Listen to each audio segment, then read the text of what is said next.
Chapter 1. Drawing Board. Dear Henry, it's been a long time, hasn't it? It feels like it was only yesterday when you first drew Bendy. Time flies, huh? Say, if you're ever back in town, come back to the old workshop.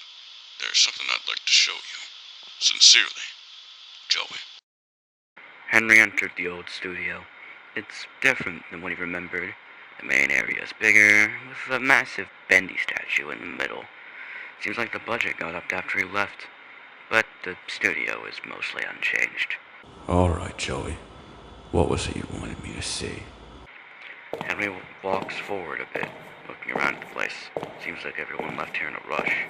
The wallpaper is torn, some parts of the floor are unstable and creaking, and the giant Bendy statue is nearly unrecognizable from how broken apart it is. This place has definitely seen better days. Henry goes through the hallway on the left. As he walks, he sees something written on the wall. It says, "Life imitates art." He thinks it's weird, but he moves on. Eventually, he finds a doorway with a sign saying ink machine above it. Feeling curious, Henry enters. It's empty, aside from some machinery, and a massive hole in the floor that's guarded by rails, and a lever on the wall. Feeling a bit curious, Henry grabs the lever and pulls it. Out of a giant hole in the ground comes a massive piece of machinery being pulled out by chains. That must be the ink machine. So this is what you wanted to show me. Now how do I turn this on? Henry exits the room and starts to look around, eventually finding a room with a switch to turn the ink machine. But first, for some reason, Henry needs to get some relics from each station. Of course. Nothing ever goes easy for me. Henry, wanting to get this little fetch quest over with, runs around the studio collecting each relic he needs: a jar of ink, a Bendy plush, a gear, a record, a wrench, and a book titled Call of Imagination, Joey's autobiography. He places them on each pedestal, and just when Henry thought he was done, he now has to activate the ink flow. Oh, son of a... Fine. Henry turns back to where he saw the ink flow, but gets startled by a Bendy cutout that appeared right behind him. Ah! Where the hell did this come from? Henry brushes it off and runs past it and back to where he saw the ink flow, and he turns on the turn wheel.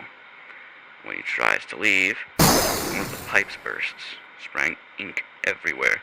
Damn it! Henry groans before moving past it and running back to the lever. He pulls it and the lights go out. Great, as if this place wasn't already creepy as hell. Henry takes a minute to let his eyes adjust before walking to where the ink machine was. But when he gets there, it's boarded up. And when Henry walks closer, a monstrous creature resembling Bendy jumps out at him, but luckily it is stopped by the boards. It sinks down into the ink. I'm getting the hell out of here. Henry turns and begins to run to the exit, the entire building slowly filling with ink. Once he gets to the exit, he trips on a board and falls to the floor. Falls and falls before hardly hitting the floor below. Damn it.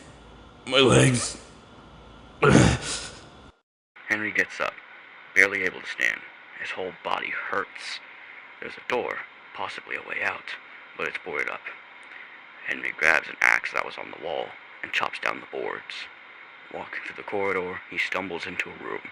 Coffins lining the walls, chairs knocked over, and a pentagram in the middle.